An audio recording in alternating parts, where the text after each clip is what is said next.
le deuil ne serait-il pas devenu un travail, un effort parce que notre société, si avide d'efficacité et de productivité, ne laisse plus le temps au phénomène d'opérer de lui-même. On pourrait illustrer ce changement d'époque en rappelant un passage de Freud, toujours dans Deuil et mélancolie. Il est très remarquable qu'il ne nous vienne jamais à l'idée de considérer le deuil comme un état pathologique et d'en confier le traitement à un médecin, bien qu'il s'écarte sérieusement du comportement normal. Nous comptons bien qu'il sera surmonté après un certain laps de temps, et nous considérons qu'il serait inopportun et même nuisible de le perturber. Autre temps, autre mœurs, comme nous le disions précédemment, le médecin, les médicaments sont devenus des acteurs à part entière du deuil désormais. Interférons-nous ici avec un processus naturel de transformation de la conscience, un travail au sens du travail du bois ou du travail d'érosion? À la fin des années 60, la psychologue suisse-américaine Elisabeth Kübler-Ross a tenté de définir ce processus en développant un modèle en 5 étapes, presque aussi sacralisé dans l'opinion commune. Il y avait d'abord le déni, durant lequel on refuserait la réalité de la perte, puis la colère, où l'on en voudrait au monde entier de cette injustice qui nous frappe, puis la négociation, où nous tenterions de trouver un compromis avec la réalité, suivi de la dépression, quand nous réaliserions l'impossibilité de ce compromis, et enfin l'acceptation, qui serait la sortie du deuil. Ainsi, même si la durée de ces étapes peut varier et que des retours en arrière ne sont pas impossibles, chaque endeuillé traverserait finalement le même cheminement, indépendamment des circonstances, de la perte et de la personne disparue. Cette croyance est profondément enracinée dans l'opinion, mais très critiquée à la fois par les victimes du deuil et par les spécialistes de la question. Commençons par de la pure logique.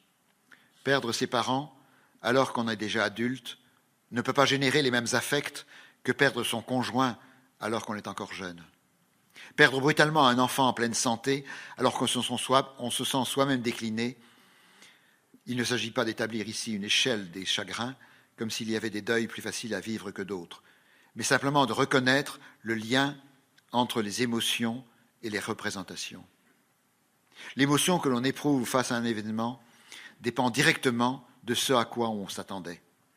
Or, on ne s'attend pas à vieillir avec ses parents, ou à survivre à ses enfants, ou à vieillir seul quand on est heureux en ménage, ou à achever cette vie de couple sur un malentendu, si on a l'habitude de dialoguer beaucoup. De la même façon, il est sans doute plus difficile aujourd'hui de prendre au sérieux le « jusqu'à ce que la mort nous sépare » qu'on ne le faisait au Moyen-Âge. Autant dire que le deuil ne peut être qu'un chemin singulier, dont les étapes sont propres à chacun, à chaque individu, à chaque culture, à chaque époque. Une étude de 2007 portant sur le suivi de 233 personnes en deuil sur une durée de 2 ans a ainsi conclu non pas à des étapes communes à toutes les expériences, mais à un chevauchement d'états émotionnels très diversifiés, allant de la culpabilité au soulagement, sans nécessairement inclure de colère ou déni. Je n'aime pas l'expression « faire son deuil ». Elle semble nous suggérer d'enterrer le passé en même temps que le mort, de tourner la page, de passer à autre chose, comme si nous étions forcés par quelque nécessité à reprendre le cours de l'existence, à réinvestir notre désir dans de nouveaux objets, pour parler comme Freud, injonction sociale et non pas nécessairement désir personnel. La récupération de Freud et de Kübler-Ross a conduit à une sorte de religion de la résilience où l'on en vient à reprocher aux endeuillés de ne pas reprendre le cours de leur vie, comme si rien ne s'était brisé à jamais.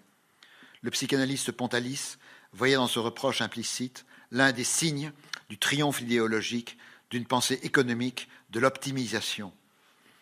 On reproche à ceux dont le deuil est interminable de ne pas revenir à la réalité. Mais n'est-ce pas le contraire ? N'est-ce pas ceux qui ne jurent que par la résilience et que par l'efficacité du travail de deuil, qui nient la réalité, qui veulent au plus vite se réenfermer dans cette illusion moderne d'une vie où la volonté, associée au désir, peut triompher de tout? N'oublie pas que, comme existant, tu connais la perte, disait Kierkegaard. Montaigne, quant à lui, affirmait que la mort le prendrait nonchalant, cultivant ses choux, et nonchalant aussi de son jardin imparfait.